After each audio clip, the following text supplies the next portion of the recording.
persentase di Kota Banda Aceh ini udah 61,sekian%.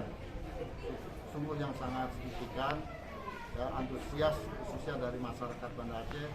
Apalagi kita sekarang dalam minggu ini ke depan menggelurakan bagi seluruh pelajar-pelajar adik-adik kita, baik SMP, SMA, dan juga mahasiswa yang di atas umur 12 tahun harus sudah tervaksin.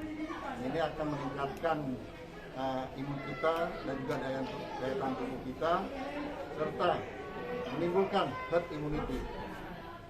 Dan ini harapan saya dilakukan oleh seluruh sekolah yang ada di wilayah Banda Aceh. Mari kita kita melaksanakan vaksin, karena vaksin adalah sebagai kebutuhan untuk kesehatan dan juga daya tahan tubuh kita.